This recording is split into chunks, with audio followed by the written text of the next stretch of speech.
Texas, Louisiana, New York, taking over, making so much money, pulling up in a Range Rover, quality intact, self-made, got them high motors, get the full meal, you ain't leaving with no leftover, self-made is where it's at, and that's a fact, our impact will be felt, paid in full, everybody's fact, change the game of our ways, you would think we abstract, form our own opinion, do you think we pointed on the act, call a spade, game winner, minutes, ball game, never doubt us, a high quality remains the same, always gotta work, build content, frame by frame, try to go the other side, but main, this is self-made.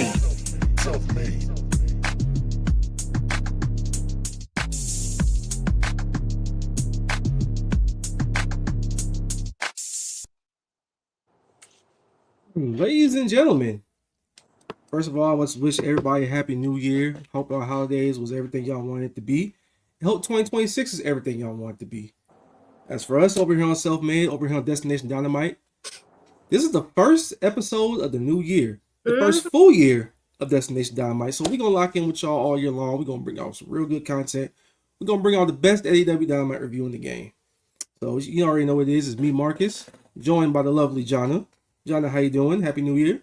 Happy New Year. Happy 7th birthday to AEW. But most of all, Happy New Year, y'all. If my voice sounds a little different than normal, we got hit with the holiday cooties, y'all. But still I rise. Still we rise. Blue Game Jana on the way, man. She was sipping down chicken noodle soup before the damn show started. She got soup and everything. She got water.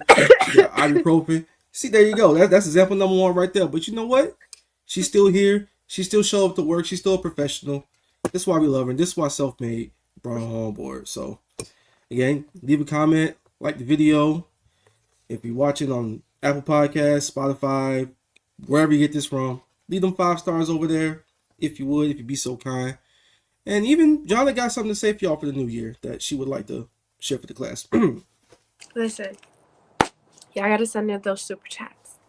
If you want me to have the ability to get some medication to be able to restore my voice and my health to give you guys quality content, you guys are going to send in those super chats. But you are also going to subscribe to the Self-Made Patreon. For the price of what, Marcus? $5. That's the beginning price. The link is in the bio at Self-Made PW on Twitter. It takes you right to the Patreon. Pay them $5. There you go. You got $10 tier, $20 tier. You got the Paragon tier. You can recommend matches, chop it up with the gang, get exclusive spaces from Ebu and the boys. And if you are a Paragon tier, $100, go ahead. You can subscribe to the entire show. Anything you want, we'll listen to it. That's what it is. And also, the brand new Capo tier at $4. We got gaming on there. Hanging with Holbert, with Joe Holbert and Ebu is on there. Oh, matter of fact, let me pull up the new members. Got the homie Nick is a new member. Shout out to you. Got the homie Wrestling Playlist newsletter. Got the homie Nazo's Ball. So y'all know what it is. Go get the memberships in. $4 for the Capo tier. So anyway, shameless plugs out the way. AEW New Year's Smash. Emanating from not Chicago, not New York City, not LA, not none of these big swinger states. Omaha, Nebraska. Birthplace of Malcolm X, birthplace of Terrence Bud Crawford. You know, they black excellence all around that state. And they gave us a hell of a show and they gave us a hell of a crowd. They did. And it was an eventful show. And the most biggest event, our lovely, our forever, our glorious Willow Nightingale is your new TBS champion. Clap it up. Everybody clap it up for Willow in the chat, man. Big Willow, big pounce. And it comes with pounce. And it comes with a bomb. Even though I'm a little sad to see our CEO reign come to an end, because y'all know that's my girl. We're locked in for lifers. Amazing choice. We're going to get into it, but perfect choice. She was the person who I wanted to dethrone Mercedes for that championship. And I'm eager to see how Mercedes moves on without a main title in AEW, and I'm eager to see how Willow is being a double champion, the first AEW double champ. AEW TBS Championship, AEW Women's World Tag Team Championships. She won the TBS Championship twice now. First person to ever do it in the company. Shout out to Willow. Once again, the homie Weezy $2. We're on that wavelength. Shout out to Willow. Also, Go Gators. All kinds of well, we all sit together. Had to do my chart real quick. Oh, and by the way, since it's almost NFL playoff season, you know what I gotta do. Gotta rep my Jaguars. You already know what it is. Duval. Shout out Tony Khan. Shout out the whole game. Shout out Trevor Lawrence, the best white boy in the game. We moving and shaking. We doing our thing. But anyway, we're gonna go ahead and just spark that conversation right quick because we got a whole lot of stuff to talk about. Let's go and get right to it. Jana, give me 3 things that you thought were your biggest takeaways from the show last night. First of all, Kenny Omega back in the championship picture, the world championship picture. Yes, ma'am. We needed that. And you know what? We came to get what we needed and we received that. That made me pop. I like the way that they did it instead of him coming into the ring. It was very much gave me NJPW vibes when he just comes in and he's having a little moment on the Titantron. I love that. I also loved the not full because I'm not gonna say that they're full baby faces now, the Death Riders, but that Jon Moxley is the perfect tweener right now. That if he really needed to, there's aspects of the Death Riders that are still very much 100% heel. Right, While right. him and Marina, they're starting to take more of that, we're going to appease to the fans a little bit in that kind of realm. So I love that. Also, him being Continental Champ. And he holding that belt with pride too, which considering his last like 7, 8 months, had the Yeah. World Championship with the briefcase. Now he's just proudly displaying the Continental belt, selling his damn ankle, valiantly giving great efforts every damn week. He's back to being Jon Moxley. I love it, because he was in the trenches this time last year. But to see him, and that's what I love about AEW, and that's what pro wrestling should be, is evolution of characters. And if something doesn't work, not just writing it off, but working through it and finding something to bring out of it. I love that. And then my third moment would have to be Miss Willow Nightingale ending 2025 as TBS champ. And I do have an honorable mention of Brody King and Bandito. They are no longer a tag team because they're going to be going 1v1. And I love that. I didn't want to see them just tossed aside. I didn't want to see either one of them just tossed aside because they lost the tag titles. So to see them still working together but against each other is something that excites me. So. Yeah, and my thing is, they did a good job of establishing a bit of a rose gallery for MJF to start out. So you got like 6 to 7. Then the whole damn roster gunning for him all at once in one fell swoop. The most important one being Kenny Omega. Actually, we're actually getting right into that right now, as a matter of fact. And before I do that, there's somebody in the back that's hopping on the train right now, trying to get into the driver's seat. Wonder who that could be. Ladies and gentlemen, welcome Jess to the damn show. How you doing, Jess? All right, y'all only got me for a second because I'm at work. But since we're sparking a conversation here, I wanna do a follow-up to something that happened on last time we were on here, Marcus. Yes, Jess? You called me a mad woman and you had people throw tomatoes at me because I supported Jon Moxley. Hold on. I don't remember that. I don't know what you're talking about. Uh-huh. Listen, you apologized on the timeline, but I kind of want to hear it. One more time. I'm sorry. Like that good enough? Little louder, little louder. I'm sorry. I forgive you. I'll even do and it everyone in the chat who threw tomatoes at me, super chat an apology, okay? You know what? Just since you're here and apology. Since it's the new year, I'm gonna even do it in song form. Because why the hell not? But yes, I just had to come in and say that. But I gotta go now, okay? Bye. All right. Bye. All right, just Happy New Year. Happy New Year. Bye. She's so cute. Right. You know what? Things were said. Things may have been taken in the wrong context about what I said about Jon Moxley. I don't quite remember what it was, but since Just asked so nicely for the chat, I'm gonna even apologize through song. I just want to say I'm sorry. Oh my! For the things I've done. I apologize to Jon Moxley.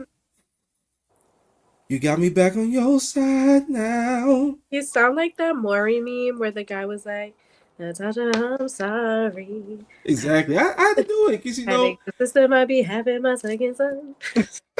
Some people may have called him Dean Ambrose. Some people may have called him Dean Paquette. Some people may have called him the worst member of the Shield. I didn't go that far because Seth freaking Rollins is still running around this earth. But he was doing some things that I didn't exactly approve of. I didn't exactly say. See, we never call him Dean Ambrose. I never call him Dean Ambrose. I don't know what you're talking about. I've never called him Dean. Quite frankly, even at his lowest, he was still the best member of the Shield because, one, he can still wrestle without getting injured, and two, he shows up to work. And when he does show up to work, he's not, doing little corny stuff. He's actually getting down to it. And when he does something wrong, he stands on his 10 toes and he'll still do something wrong. See, certain people in we ain't got to worry about getting slimed out. We turned the babyface via love of wrestling. Hey man, we wrestled. We were spinning on wheels. We was tapping out every other damn match, and then we just got into the Continental Classic. We sat down. We locked in. It's pure wrestling. It's wrestling in its purest form. No interferences. None of that. Just made the best man win. We gutted it out. We thugged it out. We won the belt from Okada. And you know what we did after the tournament? We said, you know what? We good again now. We like the Grinch. We got into it. We buckled down. And our heart grew 3 sizes in Chicago. And now we're back to being Jonathan Moxley, the one true king. So that's takeaway number 2. And also, I pointed this out earlier about Omaha and the contrast from when we were in Chicago for World's End. The crowd was like night and day. So where you had Green Bay sucks chance during Stat and Jamie Hader, here in the main event, the crowd was just earnestly into it. The crowd was ready to blow when Willow won the match. People were hugging in the crowd. But People you know were why? going nuts. You know why? Because why is that? When you're constantly, and this is not even towards AEW, this is towards pro wrestling companies in general. When you're oversaturating the same venues and cities, the fans, they're not as excited to be there, and they're not as open to popping and being so invested, because they're like, all right, well, I didn't get to go to this one, I'll go to the next one. When are we ever really in Omaha? I like it when you're going to places where you're not really, that it's not really favored, or that it's someplace that's not really common to go. The fans are going to appreciate it more, and they're going to be more invested. I'm sorry, but I don't want to see that. What was the place that we were in for 3 weeks? We were in Chicago for 3 weeks. We're going to Arlington, Texas for the residency for Collision. We were in a lot of places. For there was a residency. I think it was in Chicago or something. Yeah, it was in Chicago at the Aragon at the All In. Let's just give Chicago a break. Yeah. Okay. It's like Tony, I know you want to go home for Christmas. I understand that. I know Chicago sells a lot of tickets. I get it. I know you a businessman and all that. But brother, give it a rest. I would cut it down. I would cut it down severely. I feel like if you want to go to the major cities, keep that for your pay-per-views. But your weekly shows, go to different places where they're excited to go, so that each moment that's there, that occurs, is oh my god. If they came to freaking, because they're always in Jacksonville or Orlando, if they came into freaking Tampa or something, I'd be I'm kind of surprised they haven't been there that much. It was there for the anniversary show, I want to say 2 years ago. I would love to, see those there. Not everything has to be in an MSG, even though AEW doesn't go there. Just travel the country. There's 50 states. Right, you don't have to go to you don't have to go to Podunk, USA, but there are populous cities in some of these states that you can go to. People will be earnestly into the shows, because we got a bit of a problem with crowds in America these days, where you got Chicago, people are trying to pop themselves and try to get themselves over. New York is kind of washed. Philly, it don't got the reputation it used to. It don't got the mystique that it used to. It doesn't. And then you went to Atlanta for 2 Dynamites, one last year and then one early this year. Those crowds were fantastic. Has AEW, besides Wembley, have they done a stadium show in the States? All in Texas. Oh yeah, all in Texas. Fuck it, I say let them run it at MetLife. Amen. They should take advantage with everything that's going on, that they want to do WrestleMania in Saudi, and they want to do WrestleMania in Vegas for 800 years for the next 8,000 WrestleManias. Take advantage and go to those places that people wanted them to go to. New Orleans. Go to New Orleans. Yo, ask Rob. Rob will pull up. Rob won't get the whole city turned up. Go to MetLife. I'm sorry, MetLife. Go to Texas. Houston or something. What Mania was it that they were in? It was the Mania that it was John Cena versus The Rock, but it was second, not once in a lifetime. It was twice in a lifetime. It was part 2 that they were at MetLife. Yeah, I know they're in Miami for the first Like, one, I you think. gotta go there again. I would take advantage. I'd be like, all right, I just want to stay in Vegas and Saudi. We're gonna go to these places. Or try But like even case in try like baseball stadiums. Try like Yankees, try City Field, try Dodger Stadium or whatever. I would go to Yankee Stadium, but they don't have a dome. That's the thing. Yeah, Well, you not gotta do every something place has for a that. dome. Yeah, I would go no, to Yankee Stadium. Could you imagine a wrestling show in Yankee Stadium? that'd be fire. Just for the cloud and said you did it. Like that would be really cool. I Fenway, you would, can try that. if I'm Tony Khan, I would. If you're watching this, Tony, go to Yankee Stadium. Try to make it happen, honey. Try to make it happen, Be because that would unique, be be cool. historic. Yeah, because baseball stadiums look really cool and it looks really unique, and AEW should always be in the business of being unique. I And would go. speaking of If which, it was a Yankee Stadium, I would definitely go. yeah, I would be with it. I'll buy myself a little ticket. Mhm. My mom from the Bronx, I'll be there. Tony, if you're hearing us, hire me. Hey man, we need it. Hey, speaking of which, the homie Limitless Club 8 through 20, $10. Appreciate the support. Best Dynamite review out. Appreciate that. We going even harder all 2026. It's the full year. Got a whole lot of stuff coming for y'all down the pipe, man. Thank you Appreciate the so support. much. Yep. The homie NJPN, $2. Always appreciate the support, homie. Happy New Year. Happy New Year to you too, my brother. AWB 2026, huh? Hashtag thank you, Tana. Hey, listen. January 4th. My wrestling fandom is on the line and hanging in the balance. Tanahashi, I love you, brother. You That's restored gonna my be fandom. crazy. Oh, it's gonna be lit. It's gonna be live. The card itself is just kind of what it is. But Okada Tanahashi one last time in the Tokyo Dome, a sold out Tokyo Dome. Oh my god. I wish Big CEO was at. Oh my god! I wish she was there, dude. Like, Hey, I need her to run into Japan. I need them to write her off a little bit. And let her go to Japan. I need another NJPW run. But I'm really interested to see who wins in that match. Because I feel like it's going to be an emotional moment, and I feel like it's going to be a moment that Okada breaks character at the end of it. Hey man, if you hit a high five flow one last time on the outside, Tana, my heart is yours. It's always been yours, but my heart is out my chest and right on to you, brother. Oh, by the way, NJ, my singing ability only goes too far. I don't know if I can sing the Justin Bieber version of Sorry. I don't know. If y'all drop a requisite amount of money for these super chats, I might try to do it. I might. He's going to oil himself up and sing it. Hey, yo. Hold on. I don't know about that. I don't know about that first part. Hey, do the first part, y'all. We're going to see. All right, so now that we're going into 2026, we have a new AEW World Champion, Maxwell Jacob Freeman, MJF, 2 times. Congratulations to him. So we're going to go ahead and talk about that. The Triple B is back. It's back. That monstrosity of a championship belt is back.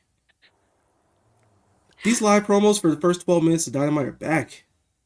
Wasn't a bad one this week. I will say that. I'm not going to poo-poo it quite yet because he hasn't given me a reason to. But it's definitely a different tonal shift once MJF is the star of the show, because you know what these tropes are by now.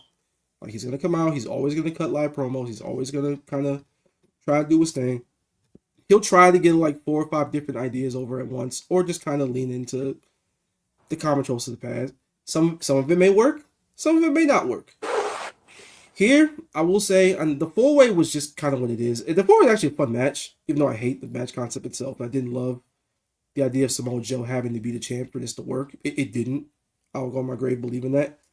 I hated that he was, because this time it felt like he was a transitional champ. Like, you knew it wasn't going to be for the long run. But I don't know.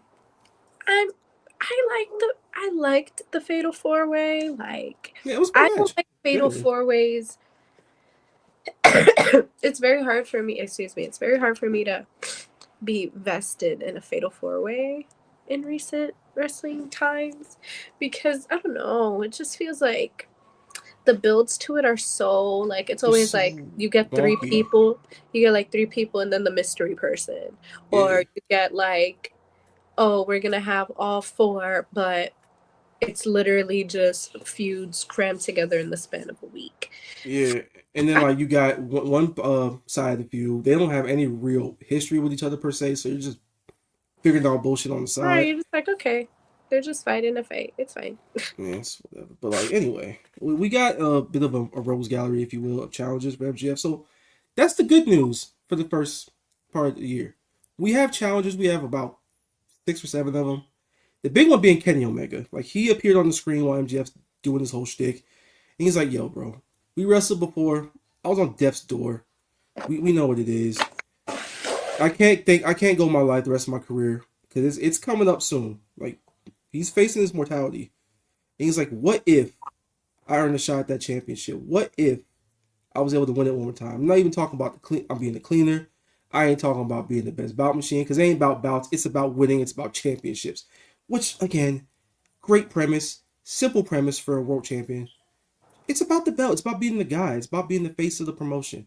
That's all it's about for Kenny right now. Like we don't got time for, cleaner stuff. We don't got time for this, that, and the third. It's just time to be the guy again. And Kenny Omega, when he's locked in and when he's feeling healthy and he wants to be that guy, you let him be the guy. It's just plain and simple. When he's on your TV, when you employ him and he's ready to go, you give him important things to do. And I'm glad that the important thing here is simply going after the world championship. Because that's what the program needs. Kind of like MJF's talent run needs. You need credibility around it. So that's the big challenge. And then you got the residuals from the 4-way. And you got Heyman Swerve still going after him. They tried to confront him, and then Samoa Joe pops up on screen, which the only part of the segment I didn't like because I don't love people popping up on screens all the time. It kind of looks weird when you're like responding to him in the ring. And Samoa Joe, to his credit, this is the first time in a few weeks where he actually sounded like he gives a fuck about what he's doing. And he sounds like he exists, and he's just not the guy holding the belt. He sounded angry, he sounded pissed off, and it sounded like he wanted to go after him still. Which led us to a match next week where it's Hangman and Swerve versus Powerhouse Hobbs and Tyler in a lights out match. Cool. Fine, whatever. Let it be the end. Please. I'm not even going to go there. I'm not even going to go there. Because they keep trying to make Hook happen. Also, if I look... Well, I mean to cut you off, John. We don't call him that around here. With Tyler. There you go. First of all, if I look huge, it's because I'm on my iPad and my camera is like set on the 0.5 angle. I am like, this looks crazy. Like I look insane right now. Like it looks like I'm all sweater and I'm like all sweater, want like small head, and you want to sell somewhere. Literally, like that's what I'm like trying to like pose. But I will say, Kenny being in the title picture, though I am very happy, I'm a little nervy because it's telling me that the bells are going to start ringing soon and the fat lady's about to sing on what is an illustrious career. So it's like, it's very bittersweet for me. Like I'm excited, but then there's part of me that's like, ooh, I hope that he's chasing it for a while because that means that he's not quitting. Well, not quitting.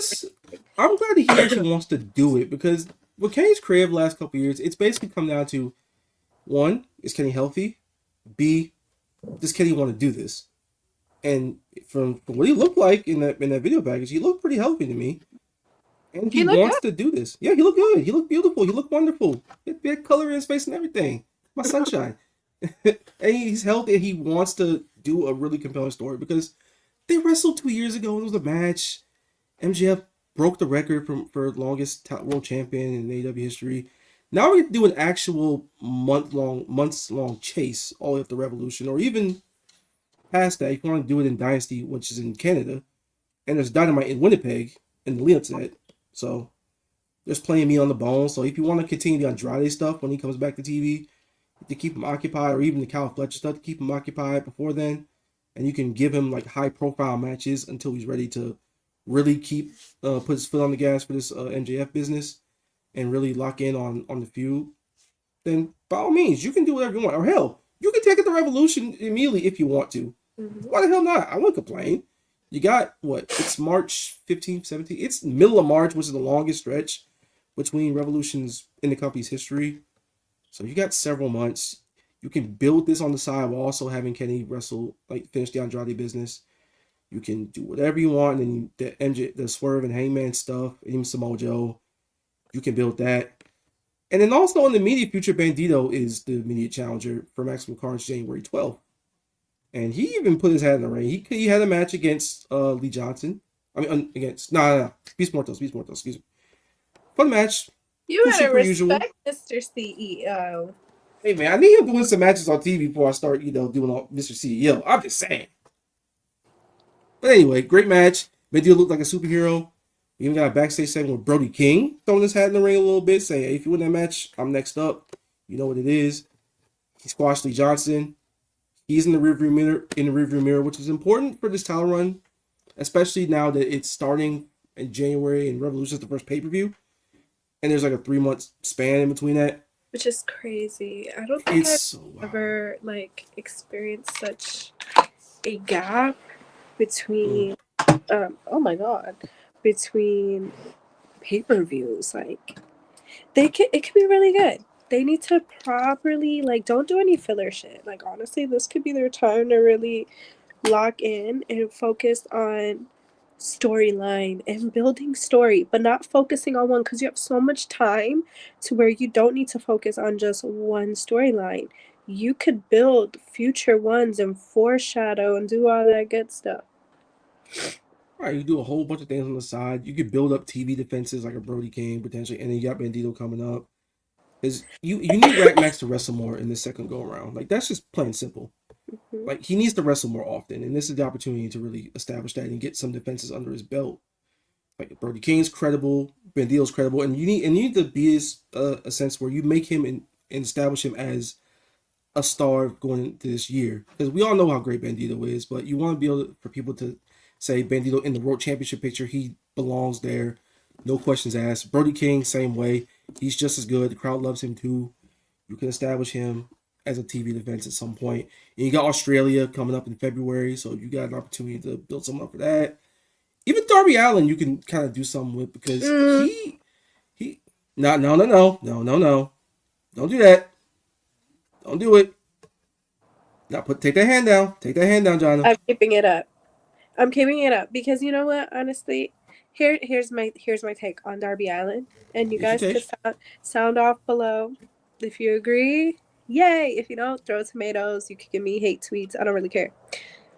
Darby Allin was put in position last year to be a star. He literally had the perfect storylines. The fans were behind it. Some fans wanted it. A lot of them would have been okay with it. And then you decide to climb a fucking mountain. Something that we are like, okay, you got your rocks off. You're probably not going to want to do it again. This bitch wants to do it again. Hey, man. So he already cold plunging on injury time. So my thing is okay, honestly, that's something he could have done after retirement, because to me, he's very much like a Jeff Hardy in terms of lifespan in wrestling. Since they're so extreme, their bodies are going to give out. And he's either going to go out like Jeff, that you're still doing moves and then we're watching you literally wince in pain and then struggle to, get your animal back. I'll say the only difference between him and Jeff, there's two major things. One, the substances.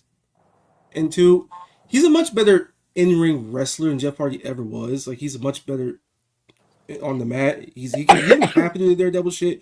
That's just part of what he does. It's not his entire wrestling character in totality. He can do a lot more stuff. But my thing is, if you want to do all this extreme stuff out of the ring, no, you're not just gonna get. I don't feel, and honestly, with his work since coming back, I haven't really been impressed. I haven't, because I just haven't. I'm sorry, it just hasn't clicked for me. It clicked for me last year because he was doing the damn thing, but now it just feels repetitive. Where he himself is saying he can't let the Death Riders go because he hasn't defeated Pac. Hey man, we gonna get to it. We were supposed to get to it in the C2, but injuries and stuff. But we got it. We gonna tie a loose end up, and then we gonna turn our attention to killer shit. That's all it is. I'm not hungry. Hey, you may not be hungry, but go and pass that food to me. I'll take it. I'm not hungry. Hey, you do you on that one, but as for me, I will gladly take a Darby Allin MJF title match. Like I will on TV, I or you want to do it wouldn't. like He needs some to. shit. He needs to prove himself to me at least. I mean, that gay kid match wasn't fine. Come on, yo, this is crazy. Come on, man, we ain't gotta do this. Anyway, you got about 6 or 7 challengers. You got a whole bunch of people who are gunning for that belt. You established Bandito, like he kind of in the shadows, but like he went up to MJF for the main event. Was like, "Yo, don't forget about me. You got to worry about me. I won the diamond ring. We wrestled January 12th. Don't even trip." And then Brody King also put his hat in the ring too. Hangman and Swerve, please handle your business against Powerhouse Hobbs and Tyler. Right. I do not want to see Tyler on my screen. Like, this is crazy. And once again, I would just like to say thank you, Weezy. Darby good. Darby is good. I'm not saying he's bad. I'm just saying, to me, it's a little bit selfish when you're put in this predicament to be the top dog, and then you go do something that you can die doing, and then you come back, you're talking about how you want to do it again. Hey man, he's living by the moment. We ain't gotta give him the belt, but we can give him a match, you know. I'm just saying, I don't think he should get a belt. He's good. I like Darby. Darby's entertaining to me. Like, I love his moments, but I'm just saying, I just don't think he's responsible enough to be champion right now with his personal decisions that he allowed to bleed into wrestling. Hey man, it is what it is. But anyways, we moving on down to the show, and we're gonna get to the main event, and we're gonna kind of work backwards here a little bit, if you will. The main event of the show was the TBS Championship. Willow Nightingale, Mercedes Moné, in Omaha, Nebraska, of all places. And before we get there, you know, leave likes, leave comments, do all that good stuff. Subscribe to the Capo tier if you want to do that. $4.99. Leave your super chats because Jana needs medical attention immediately. She's a little pale in the face right now. She's coughing. She's congested. Go ahead and tell them the symptoms, like just to lay down what's going on. Listen, first of all, on top of witnessing the bittersweet gut punch of my CEO losing her title, y'all, my tonsils swollen, tender to touch, babe, tender to touch, tenderism. I touched this lymph node, and that's because of my tonsil. If I slept with my mouth open last night, and it was so dry that once I drank water in the morning, it felt like I was drinking glass. Every day I wake up and I break my bone. No, just kidding. In the morning, I break my legs. And in the afternoon, you break your arms. I break my arms. I'm breaking my tailbone just sitting here. But no, if all jokes aside, get your flu shots, y'all, because I got my flu shot. And I'm only imagining how bad it could have been if I didn't get it. But this holiday cooties, please wash your hands. If you have hand sanitizer, not the fruity stuff, don't get anything that smells like Peppermint Lane or Gumdrop Garden. No. You need the 99.99. You need pure alcohol hand sanitizer. And if you're sick, please don't come to the function. There's going to be other functions. Don't come and get other people sick. Please. Stay inside like I did. I've been sick and I didn't go out for New Year's Eve. I was home. I was watching AEW New Year's, honey. I was watching New Year's Rockin' Eve after AEW. I've been having soup. Stay indoors. Be safe. I mean, we gotta learn something from 2020. Y'all say, don't come around you if you sick. Don't do it. Please don't. There will be other functions. And if it's a Saturday, more than likely there's going to be an AEW pay-per-view to keep you going. That'll be very entertaining. You order some food, some takeout, some Wingstop, and you will be fine. Exactly. And actually, as a matter of fact, we are going to work a little bit backwards here. We're going to talk about the Real Music nominees. We got 3 of them coming up. So, 1, we got Jon Moxley versus Josh Alexander, Ball Nigga versus Ball Nigga, in an AEW Continental Championship eliminator match. That's nominee number 1. Excuse me. Nominee number 2, we got the King of Ball Niggas, Ricochet, versus Jack Perry for the AEW National Championship. And nominee number 3, y'all already know what it is. Your main event, Willow Nightingale versus Mercedes Moné for the TBS Championship. So get your votes in. Leave comments in the chat telling us why you thought that was your nominee. And at the end of the show, at Final Destination, we're gonna tell y'all the winner. So y'all do that. We're gonna start with the national championship match real quick. So Ricochet versus Jack Perry. It was a really fun match. I enjoyed it. Ricochet's gained the opportunity to actually wrestle a lot more often than he was doing more character stuff for the last couple months. To the point where it's like, okay, this is cool. I like the demand, but I kind of want to see wrestle. Did the Hurt Syndicate feud? I was really enjoyable, even though it lasted a little bit too long for my liking. But got him a chance to, do his thing. National championship, he's defended it all across the world. Really, he defended it in the UK, he defended it in Ring of Honor, defended it against Ace Austin on Collision, defended it tonight against Jack Perry. So this is one of my things going into New Year night. The Unified Championship isn't there anymore, and because basically the international championship now. I do want to see more of a hierarchy with these championships. I'm not a too many belts guy by any stretch. None of us really here are. But I do want to see a distinction between all these belts. I do want to see a hierarchy because people don't really move up and they don't really move down. They kind of just move side to side and move on to the next championship. Because say Heyman Page, he ain't in the World Championship picture no more. He'll just move over to the Continental Championship picture, or he'll move just on to the TNT or something like that. Remember, Briscoe drops it, moves all the way over to the National. Like, who knows? Like, we gotta see differences. At the World Championship, you're the face of the promotion. The Continental Championship, it's the sporting man's championship. Like, Jon Moxley's carrying with pride. He's wrestling these nip and tuck matches, no interference. Just the sanctity of the sport type shit. And speaking of which, Boo Boo in the chat. What's up, boy? Happy New Year, my man. Happy New Year. Love you. Doing good. Yeah, for sure. We doing good. How about the Knicks, though? I mean, I heard they ran into some trouble last night, but, there. But back to what I was saying. So, the national championship has been the traveling championship so far. Ricochet's defended pretty much everywhere. I do want to see this be the one title where people outside the company win. And people outside the company have a real chance at. Like, I'm also going to ride being a national champion, and taking that shit to the Arena Mexico. That'd be fire. Man, niggas getting low. Anyway, yeah, like travel around. Have someone in New Japan win it. Have someone your partnership promotions win it. Defend it there at big shows. Defend it at like a strong show in the United States, in New Japan. Champagne flute game. No. He's been doing it all year. He's one of the best shooters in the league this year. Cry. We not doing that, Mr. Throw tomatoes. Exactly. But yeah, back to this match. I thought it was fun. Jack Perry. Thank God he's a babyface again because I was starting to get terrified with the whole scapegoat stuff. I like the character stuff he was doing with it, but he stripped everything down to the barest of bones for no reason at all. Like Ricochet, you're standing across the ring from him. He is the shining example as a heel if you're an athletic guy. Just wrestle the same way you did before. Mm-hmm. Don't have to change anything except, okay, emote a little bit here, interact with the crowd there. Stooge, bump your ass off over here. But still flip. Ricochet's still doing Fosberries and basically just talking this shit to the crowd.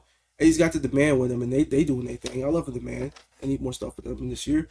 So he's just kind of doing this stuff. Jack Perry went back to the basics. He's flipping again. That reversal German suplex he does in the corner is fucking sweet. And for the foreseeable future, it looked like he on his own because Luchasaurus just got written off the show last night. The man jumped him after the match. Could tear his damn shoulder, and Fightful Select reported that he's dealing with a legit shoulder injury, so he's out for a while. I can sing with Jack Perry again. I love my life.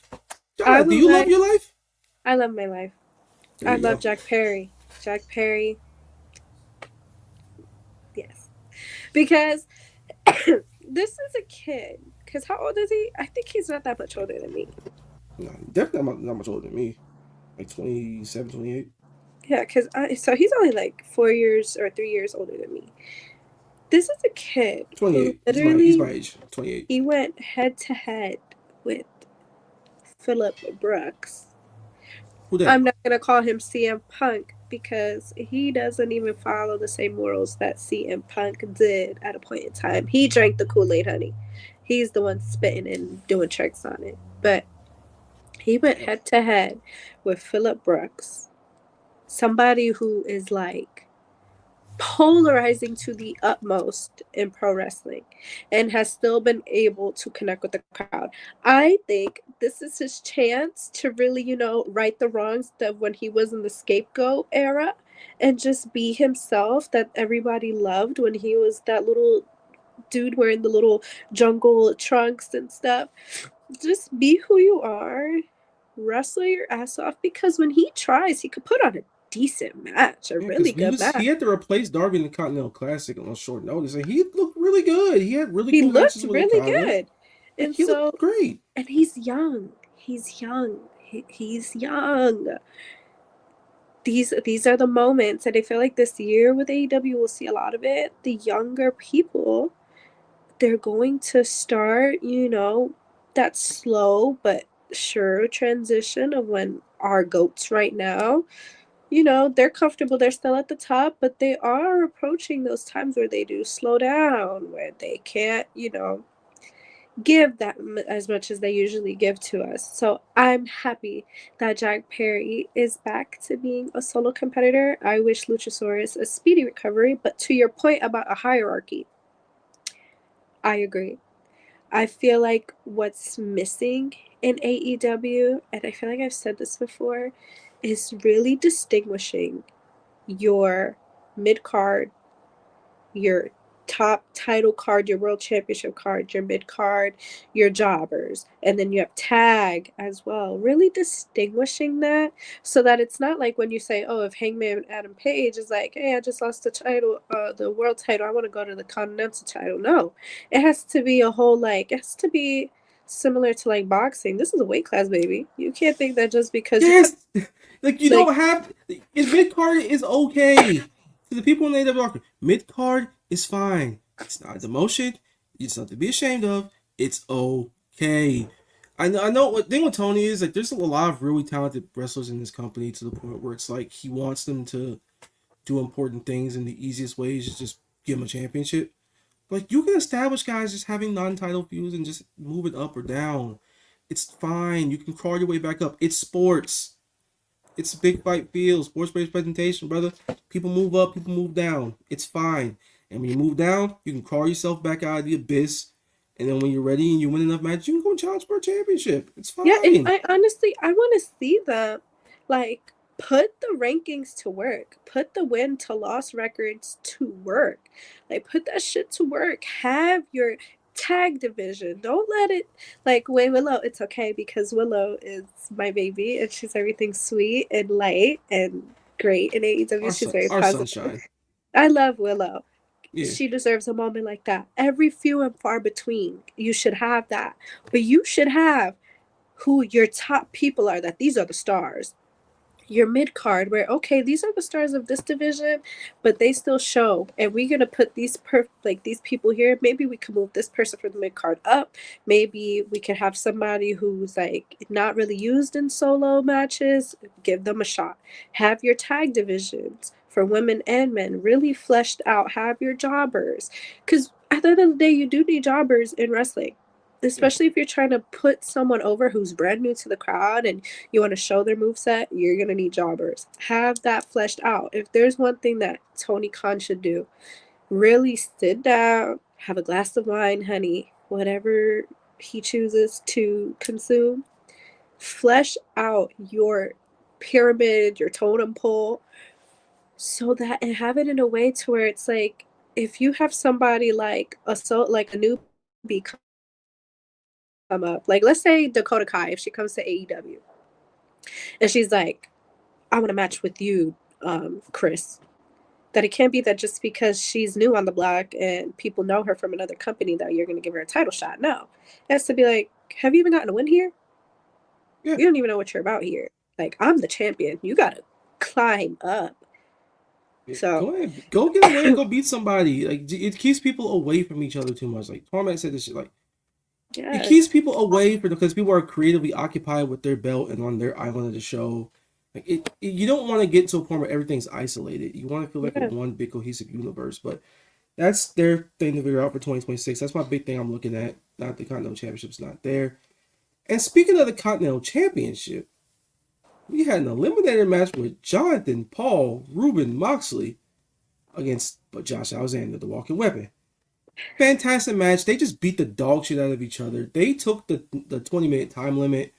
If Josh Alexander can survive it and he gets a title match, they took that to the limit. Like John Moxley, I'm putting Matt Jackson's back and John Moxley's ankle in the pantheon of the greatest injury sales ever for over the long haul. Yes. Like, the way he sold that shit during the entire tournament was gold.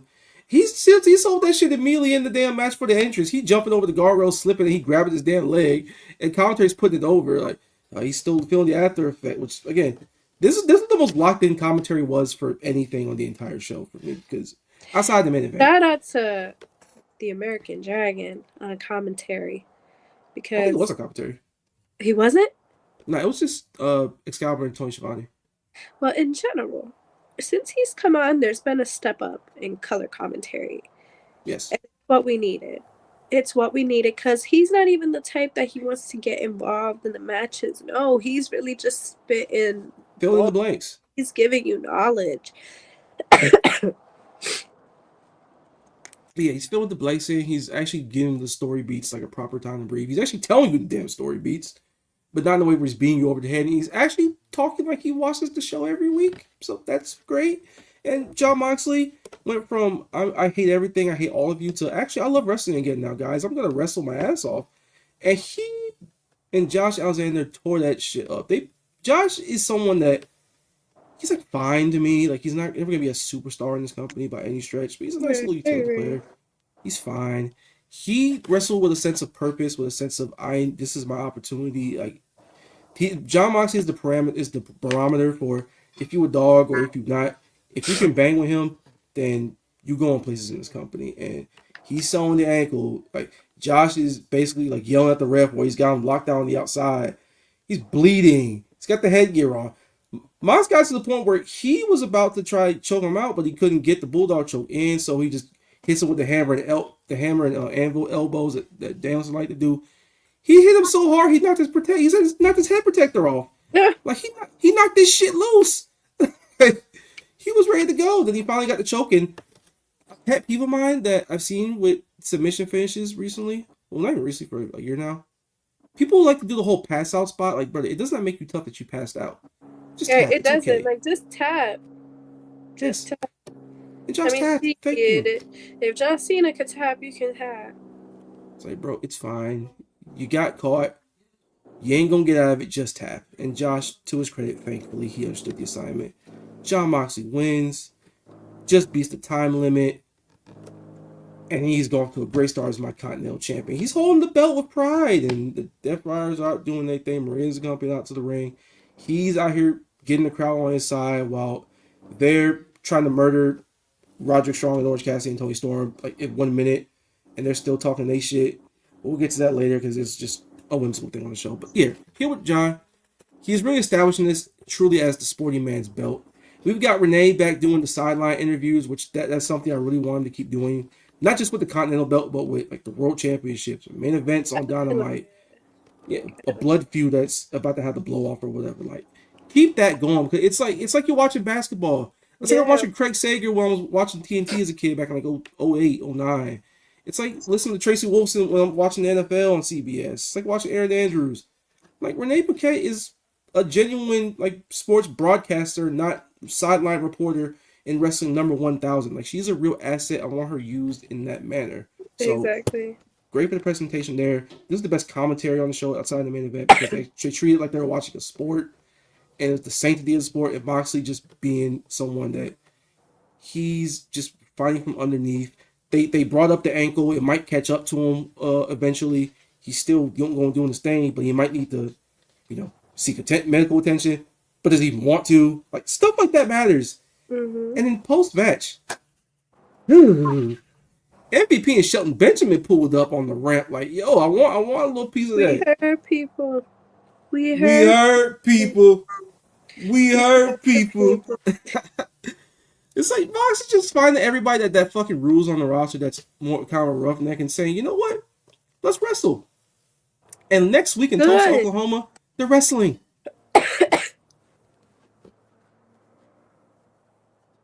Good. Listen, I'm ready for the Hurt Syndicate and anything that they do. Because people try to shake them down and try to make that false narrative about Speedball and MVP, but they turn the wigs around and they nip that right in the bud. Listen, when you have somebody like Shelton Benjamin and Bobby Lashley who are at their ages and still look phenomenal, but they still perform phenomenal, you take advantage. Because Yes. they don't overwork them.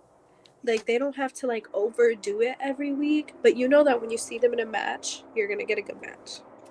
Yeah, and it's MVP. It's Shelton Benjamin, for fuck's sake, y'all. Like, that match is gonna rule. Like, imagine Shelton hitting that damn supercharged kick on Mox and him trying to get out of it and him trying to get to the ropes and rolling out and surviving on an ankle lock. Like, Shelton hems his ass up with that ankle, tries to snap that bitch. Come on now. Come on. We need that. I'm coming to get what I need. Tulsa, Oklahoma, you're getting a good one. If you're in Tulsa, get your tickets now, bro, because Shelton Benjamin versus Jon Moxley, Continental Eliminator. Locked in. Sanctity of the sport on the line, bro. Love it. I love it. I'm so excited for that match. I love watching Shelton in any match. I love watching Moxley in any match. So this is a treat for me. Jon Moxley, I'm sorry. Jon Moxley, I apologize. Jon Moxley, I never called you names. Jon Moxley, I never once abandoned you. Jon Moxley, you're my sunshine. Jon Moxley, you're my one true king. You are my You're world his champion. honey snooch. I don't know about that, but anyways, we got a little super chat from the homie Johnny Berry, $99. What was the MMM this week, Marcus? I have no idea what that means. I'm probably dumb. I forgot the acronym. So put that in the chat for me real quick so I can answer that. Shit, super chat, homie. MMM. Was it the moment? So I'm kind of dumb. I ain't gonna lie. I got CTE. It's been Christmas and New Year's is all that. Oh, do that thing. Hey, man. It is what it is. Indiana beating the shit out of Alabama right now. 38-3 in the Rose Bowl. I'm so sorry. Great season. You won a playoff game when people didn't think you should even been in the playoff. You ran to the best team in the country this year. It is what it is, bro. But yeah, let's go to. Let's see. Let's go to the main event, actually, shall we? Let's go to the You ready? Y'all ready? There we go. So, ladies and gentlemen, we're going to the main event. TBS champion, Mercedes Moné versus Willow Nightingale, Omaha, Nebraska. Get your super chats in. Leave comments. Because we about to celebrate. We about to party. We about to extol the virtues of Miss Willow Nightingale. One of the most over talents in all of wrestling, not even just AEW. Yes. Every time she comes on screen, the room just lights up. Nothing matters. Smile anyway is the perfect babyface catchphrase for these modern times, bro. It genuinely is, and she's a kick-ass professional wrestler, and she is the best babyface in the sense that, yeah, she does all the nothing matters smile anyway stuff. She does all the, she's bubbly, she's happy to be there. She loves life, she loves the fans, but she ain't no damn pushover. And Mama ain't raised no damn fool. She gonna beat your ass when the time comes. When the chips is down, she's wrestling her ass off. It come with pounds, it come with babe with the powerbomb, all that stuff, man. So. Shout out to Willow Nightingale. Congratulations to your new TBS champion. Big congratulations to her. Historic win. First ever 2-time. Historic win. In moments like that, I just wish I could be in the room backstage. Like, okay, all the character work is done.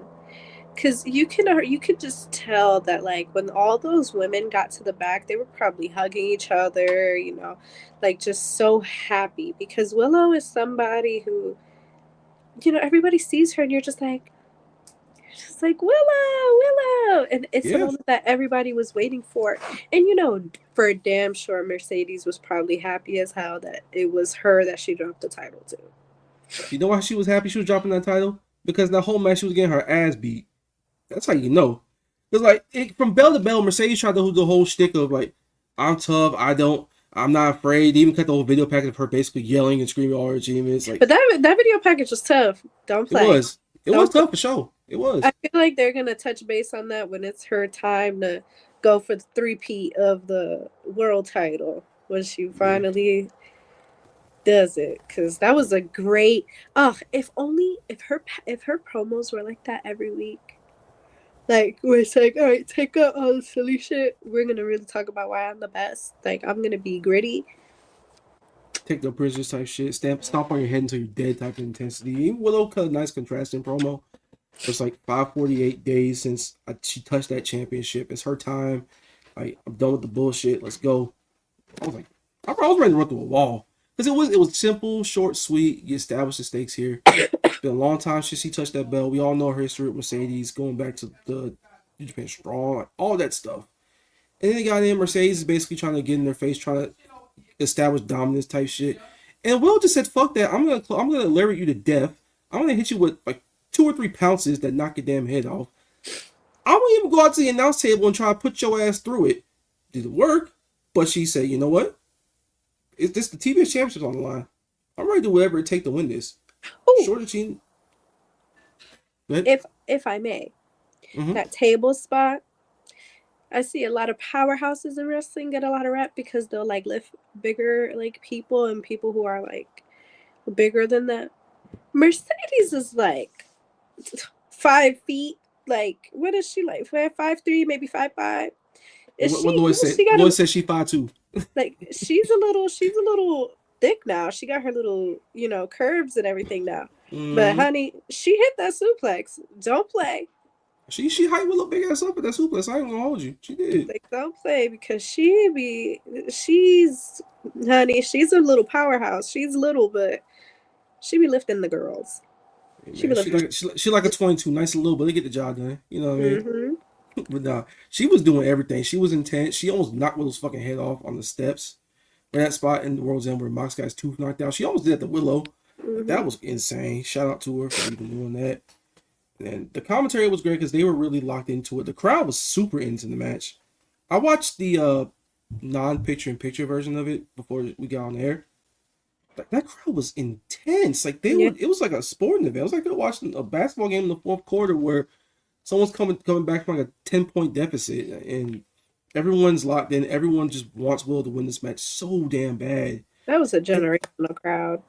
They were just in. It was like the Atlanta crowd because we all talked about it, like on Selfie Sessions. Ebu mentioned it a few times and talked about it. It's a great wrestling crowd because they're just earnestly into what the wrestlers are selling them. Just genuinely into the show and genuinely into the graps. Nothing more, nothing less. And that's what Omaha was doing. They're 2 for 2 with the crowds they've had so far in the last several months. So shout out to them. They added a bunch to it. And the reversals, they like Willow tried to get her for bit with the powerbomb. Mercedes tries to reverse it to the moneymaker. Like I bit on all of those because I just knew that Mercedes was just gonna get her into a moneymaker and get a flash pin. Or I just knew Willow was gonna get her on that roll up that she got it with at World's End, which is a good job for them establishing that was a way for Mercedes to lose because she's lost that way a couple times. And when Willow got her in it, I was like, oh shit, it's here now. She's gonna do it again, and then she just gets her shoulder up. And another moneymaker, I just knew that was going to be the one. Mercedes gets her foot on the rope, and then finally she gets caught with the bait with the power bomb. 1, 2, 3, new TBS champ. Great match, great way to end the year, a great visual to end the year on a high note going into 2026. Because that's something that I'm really, really happy that they did. And it wasn't like just some flash in the pan moment. They had the whole celebration. And when the overrun. And usually when you see overrun, you see, okay, the match is going to be over and then it's going to be like 2 minutes, boom, they're out of there. And yeah, I watch the next day. But no, they gave it real time. They gave it real pomp and circumstance. They gave it Which real... she deserved. Yes, like someone like Willow deserves that. And then she reunites with her bestie. Which man. I saw something on Twitter. If I find the tweet, I will have to give this person credit, but this is not my tweet. This is not my philosophy. This is not my take, but I thought it was interesting. When Willow had the TBS title, she had her best friend. When she lost the title, Chris turned on her. But now that she has the title back, Chris is her friend again. I would not trust it.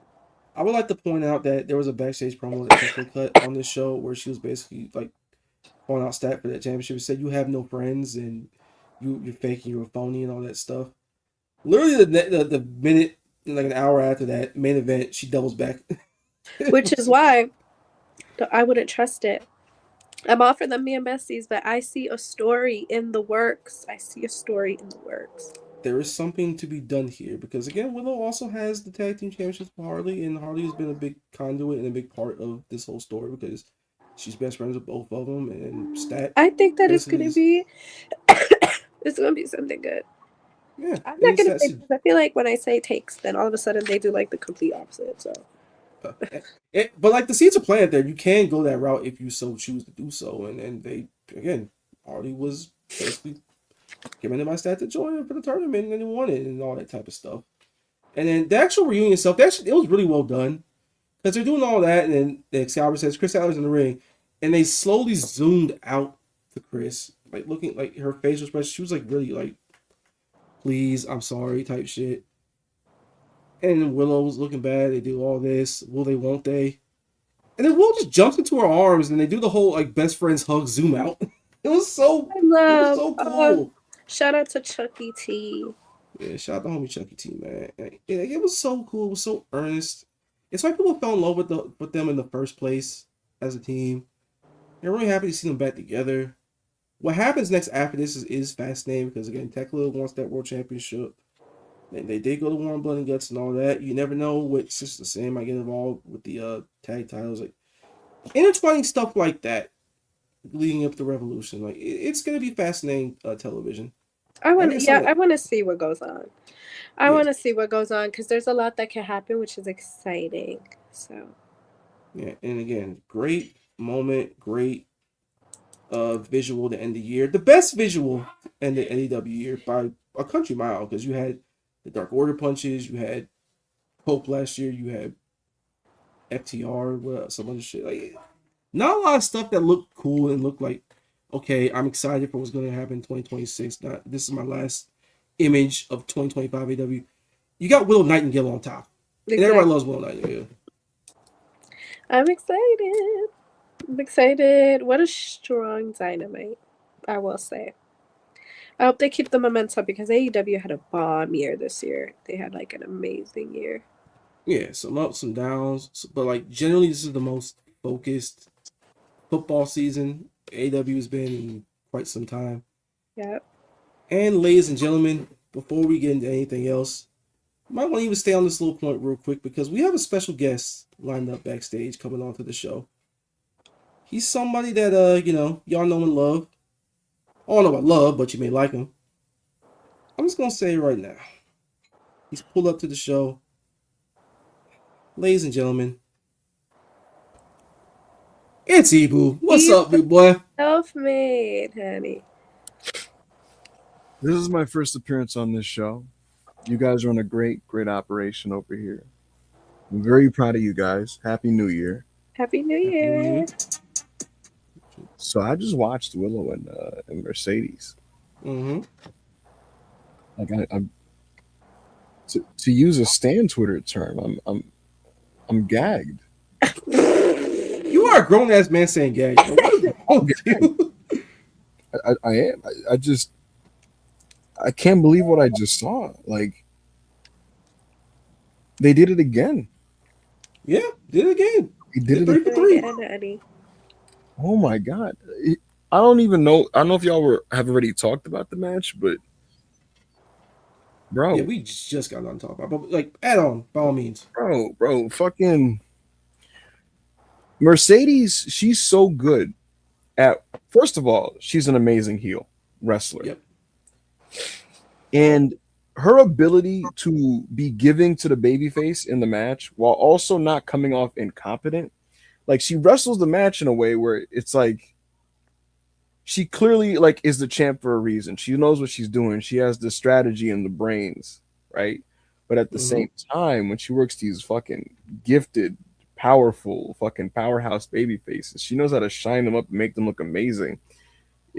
We've seen this with Bianca Belair, and we saw it again yesterday with Willow. Like she can accentuate the things that make these wrestlers almost come off larger than life. And it makes them look like fucking superheroes. And again, she does that without looking like a fucking like a geek or a jobber, because she'll always even the odds by just being crafty. And it in a different way, it's kind of like a female version of Ric Flair. And I'm watching the match, and I'm just like, yo, man, this is just what it's about, bro. Like, good guys, bad guys. To me, bro, I love wrestling matches with a simple heel face dynamic, and the fans can just get right into the baby face, and it's worked smartly, and they tell that type of story. This was just fucking. This was like a pay-per-view match, bro. The fucking table spot and the three amigos on the outside and the big moves, the drama. That's another needing the steps. Mercedes knows how to escalate the drama in her matches. Like she it's bit like, her nail off at the end, honey. That's what I'm saying. Like the shit crescendos, bro. Like it starts at a certain point, and there's a big match atmosphere. But she takes her time with it. You know what I mean? Like she doesn't rush. She just it's like cooking. You feel me? Like you keep that shit on medium.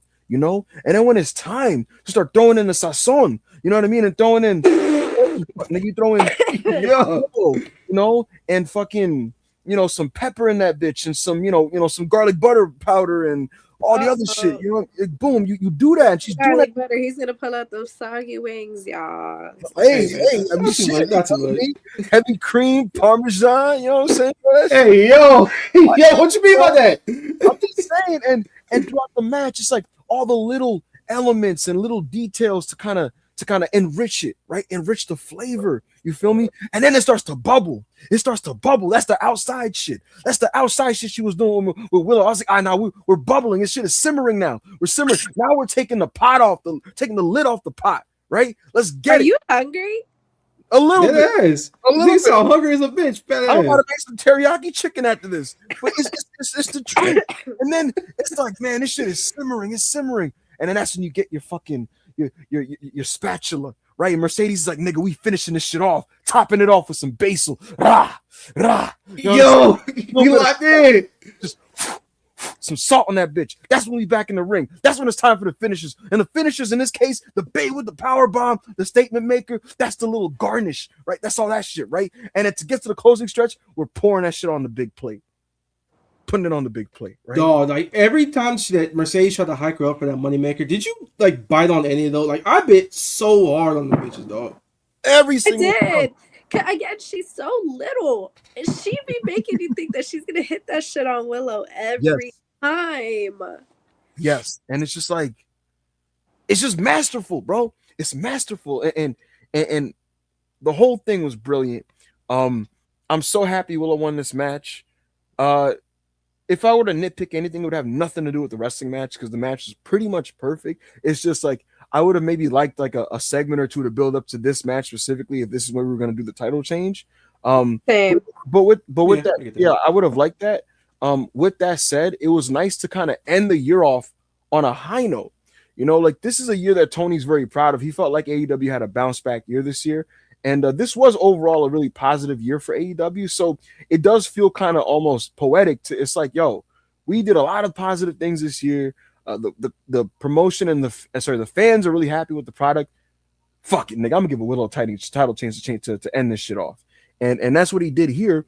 If I'm being completely honest with you, bro, I don't want to end this program here. I think give me a trilogy. Give me a trilogy. I want Mercedes being like, I want it back. All that shit, right? Give me a fucking rematch on a big show. Give me the third one at Revolution, nigga. You know what I'm saying? Give them a proper build. Yeah, give them some time. We got 3 months for Revolution. You can go back if they're going to do it, I say do it at Revolution. It gives them a proper build. That's what I'm saying. Like really fleshed out, and with the time gap, it gives us time to really revisit how their story has started. 100%. How they're getting to it now, and maybe have, you know, Mercedes do some Dynamite matches. Oh my God! Yeah, you better get low. They busting over the. They shoot outside. They're doing fireworks still, y'all. But I would have them do it. It is Mercedes some matches in between. January 1st. Really? It is 7/16, bro. Get over it. Put your fireworks away. Send them bitches for Christmas or something. I don't know. But nah, like I do want to say something that this is something that you said a lot of self-made sessions a couple times talking about wrestling crowds. Like Chicago's kind of cool. Philly, it ain't what it used to be. Clearly, yes. New York, it's a little wonky. Like people be trying to pop themselves, get themselves over. And then you got crowds like Atlanta that they went to for Dynamite a few times, and you got crowds like Omaha. This is their second go around. Mm-hmm. It's the best wrestling crowds because they simply just bought what the wrestlers were selling in the ring, and they simply just were in to the dynamics and into the match. And people were hugging in the crowd and when Willow won. Like, it was just beautiful. Like, more crowds like this, reward crowds like this, with moments like this and matches like this. I agree, and what I would also say is, I'm this is forgiven in terms of this match happening here if they can follow this up with more. I would like them to do more. To me, it's like you don't have to rush off of Willow Mercedes. Like, there's no rush. There's no need to rush off of that. We're in January, but I forgot what the fuck I was going to say. Either way, this was fantastic. And I forgot what the fuck I was going to say. But it was fantastic. And I love how the crowd gravitated to this match. Oh, now I remember what I was going to say. So you do have to do pay-per-view, TV title changes sometimes. You gotta, because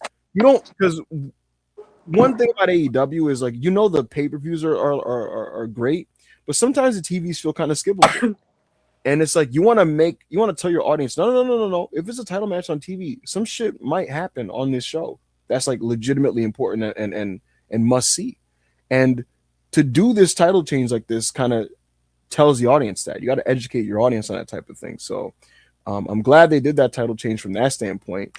I am pro occasional TV title changes, and I hope this shit continues. So shout out to Willow, man. She's fucking. She'd be the face of my company. You feel me? Yeah, mine too. So I thought everything about that was A+. Yeah, and especially with the TBS Championship, TNT Championship, they're television titles, so they should more often than not probably change hands on television. Yeah. You don't have to wait. You don't have the champions waiting around with the damn belt on their shoulders, kind of doing whatever until the pay-per-view time to roll around. Just do it on TV. It's fine. It's a TV championship. Facts. Establish it that way, and that's a big thing with them having the titles that they have. Like, we're not like too many belts type of guys, but you do need to establish real hierarchies and real distinctions between these belts. Because the World Championship faces a promotion, like you're top billing. The Continental Championship with Mox right now, like, it's the sporting man's championship. It's the championship where before the damn match you got Renee Paquette like doing her best Craig Sager impression, her best Tracy Wilson, her best Mean Gene, like being a real sideline TV reporter type stuff and adding real stakes. And it was probably the best commentary of the entire show because they actually watched it like you were watching a basketball game. And they called it like you were calling a basketball game. So shout out to them. National Championship, the traveling belt. The belt that people outside the company should win, and your partners should have someone that, if you all really like this wrestler, like a Mascara Dorada, or even a young wrestler that comes up in New Japan, like, they should be able to win that belt and should be able to travel around with it. Like, that's the National Championship. International Championship, it probably should be because of the name, but we know what that is. It kind of is whatever. Field Championships, I'd probably get rid of them at this point because they're kind of just carrying air and they're not really doing much. It should be a belt that changes hands frequently and should be used in faction warfare, but just kind of isn't. So that's what that is. And hierarchies matter. People shouldn't be moving side to side. People should be moving up. They should be moving down. If people move down, get confused to reestablish themselves, give them matches, and then when it's time to, put them back into the fray, put them back in the game, then they're ready. Like, it shouldn't be okay, you lost, so you can just challenge Okada for the Continental, or Moxley for the Continental. You can just challenge for the National, and hey, you're a champion again. Boom. Like, it doesn't really help anyone. A lot of people have belts, but not a lot of people have a lot of juice. I want to quickly say before I get up out of here, if anybody has any questions they'd like to ask while I'm here, whether it be about the show or about information that you'd like to know about the show or whatever the fuck, ask it now before I get up out of here. So this is your opportunity now to send super chats regarding that, and I'd happily answer whatever questions y'all got for me before I roll out of here. So yeah, because he got about 12 kids, he needs to feed them. It's New Year's. 100%. 100%. He has to feed his kids, y'all. You got to. You got to feed these hypothetical potential children that I have to account for. 100%. Yeah, and also shout out to the homies in Mom Dynasty. He got sworn in last sir. night. Yes, sir. Yes, sir. By the way, if you are a member of the Self-Made Discord, you get over there? She is. Yeah. We're surviving, honey. You need some soup. I know. Oh, me. Chat, if you're a member of the Discord, tonight we're doing Match Rex. AO will be there. Chris will be in the building. It's starting at 10:30 p.m. Eastern Standard Time. It's exciting. If you haven't added your entry for the month, it's wide open. $10 tier or higher, we will watch your recommended match. And we've expanded the options that you can go with. You can go with a wrestling match. You can go with an anime fight. You can go with a set of fighting game matches that are available on YouTube. You can go with a quarter of a sports game. So, for example, the 2016 Super Bowl fourth quarter, you can go with that as long as it's available on YouTube. You can go with a 30 minute or under episode of a TV show. You can go with a shoot fight like boxing or fucking MMA. So the options are very, very wide. The like I said, the parameters have expanded. So we're excited for anybody that joins us, and I'll see y'all at 10:30 when it comes to that. It looks like we do have a super chat actually. Homie Angie at PN, $2. Just put up a ton of tribute. Appreciate some love. Hey, I ain't gonna lie, man. My wrestling fandom, it's hinged on two things. One, Hiroshi Tanahashi's final match at the Tokyo Dome January 4th. And it's also hinging on the fact that if Aaron Wolf is a bust or not. If he is fire, I'm locked back in to New Japan. I'm locked back into wrestling in general. Yep. If not, I might have some questions. And Gato, Right. your life's on the line, bro. Yes, sir. All right. Appreciate you guys. You guys have a great rest of your show. Love y'all. Thank you so much for being a part of the Self-Made family. And a shout out to the community that supports Destination Dynamite. Appreciate y'all. Shout out to you guys. Shout out to Jess. And shout out to Willow Nightingale. Y'all have a good one. So, Yes, sir. Good night. yep. And that was Ebu with Wrestle Pierce. Wrestle Pierce? What the fuck? Hey, no one clip that. No one clip that. Self-made. We don't do that over here. We don't do that here. Anyway, good show. Anything else we wanna mention before we get on to the final destination? I do want to mention something. What's that? Let me prop myself out. I want to say shout out to my sister Maya World on being signed to AEW. Yes. You, honey. Maya World and Hyan are all elites.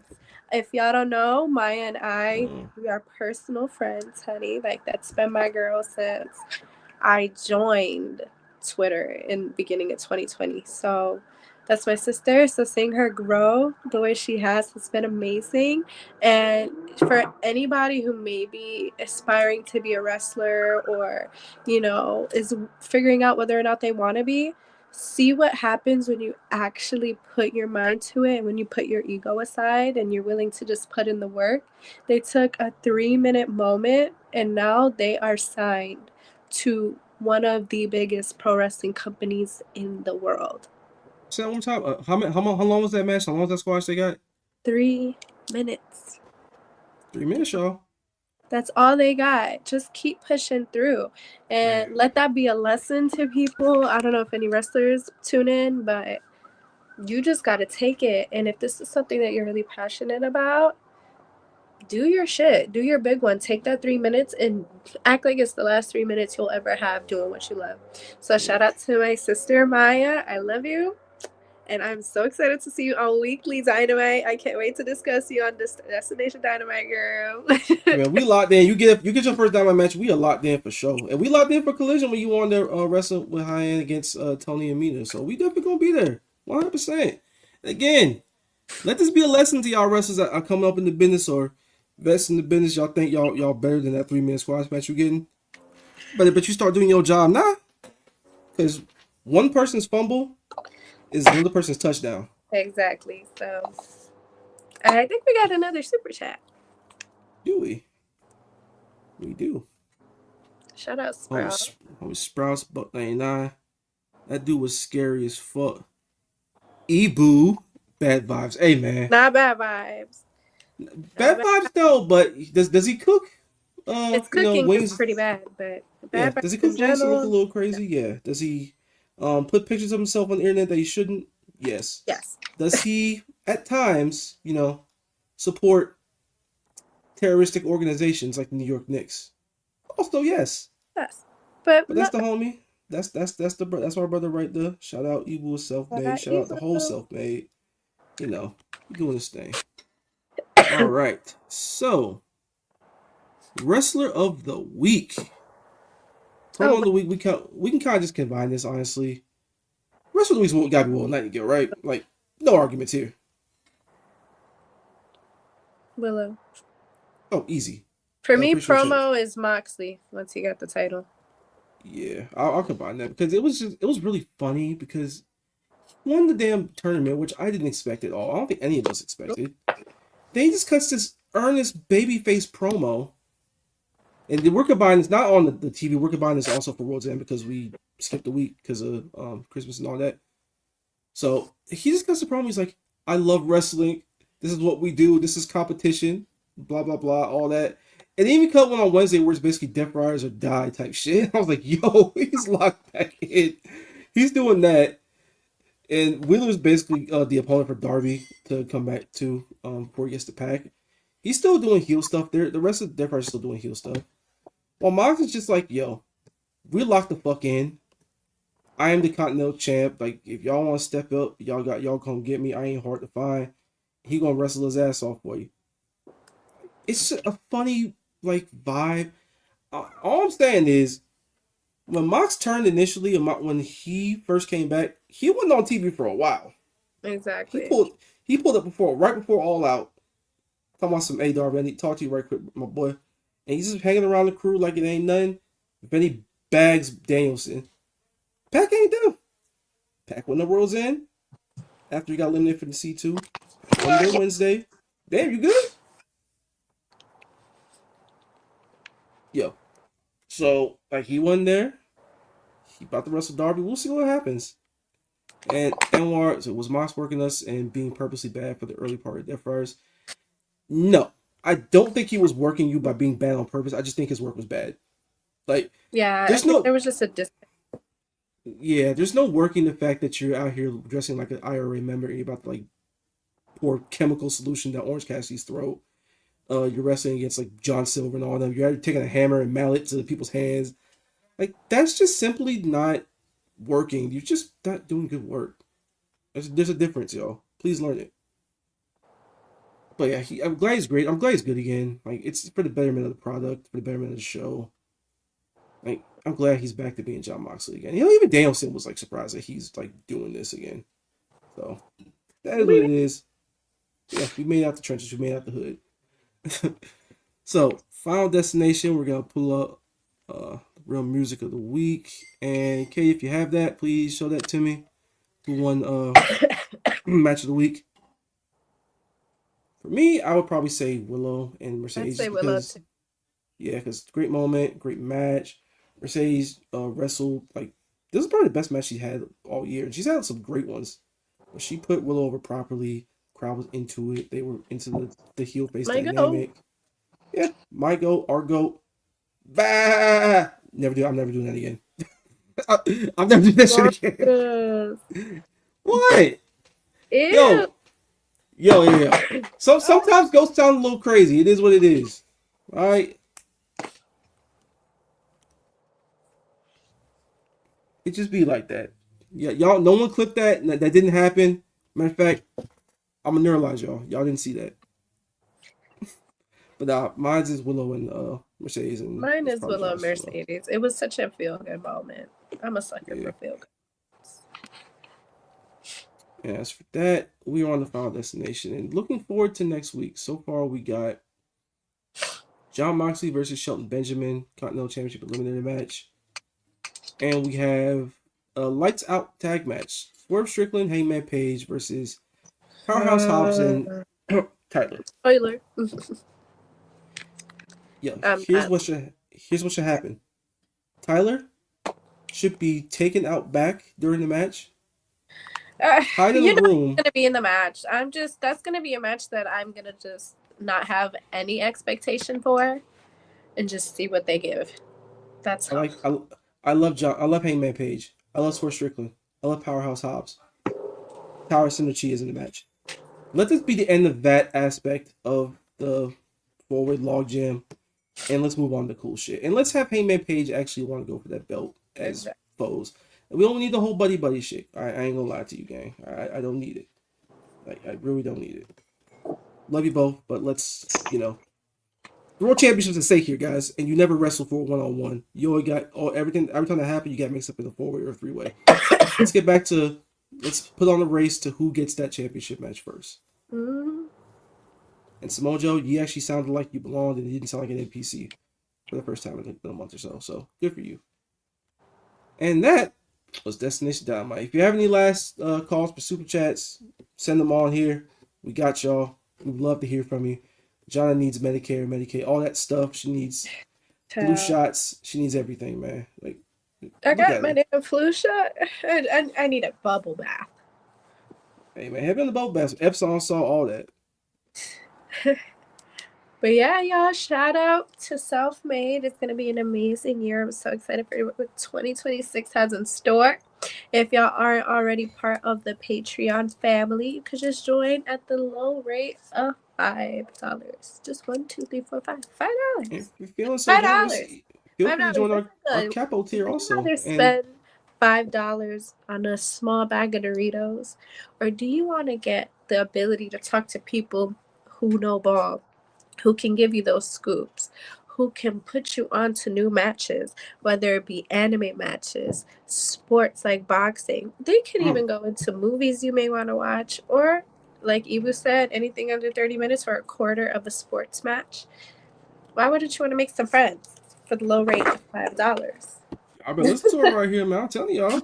We even got fitness channels on the side. We even got all that stuff. Real cool community. The best community in the game for my money. Only for $5. And even join the new capo tier $4. We got here gaming, playing Fortnite, all that stuff. We got hanging with Holbert, with Joe Holbert and Ibu, man. Like, lock in with us. First episode was behind the $4 tier yesterday. Great show, great vibes, great peoples, man. Lock in with us. That was another episode of Destination Dynamite. The first episode of Destination Dynamite in 2026. For me, for Jana, thank y'all for tuning in. Yes. Please like the video, leave comments, listen to us on Spotify, Apple Podcasts, Amazon, iHeartRadio, wherever you listen, get your podcast from, man. Don't leave likes over there, leave the 5-star reviews over there, man. We really appreciate the support. We enjoy rocking with y'all. And next week, I will look completely different, honey, because your girl is getting her hair dyed and she's getting her tape-ins done. Ooh. So y'all will be seeing a whole new Jana next week. Hopefully, I won't have any more cooties to give y'all through the screen, but we're going to have a new look for the new year. That's right. That's right. And what we say around these parts? Self-made forever. Self-made shit. There you go. There you go. Appreciate y'all tuning in. Happy New Year. Love y'all. Enjoy this outro.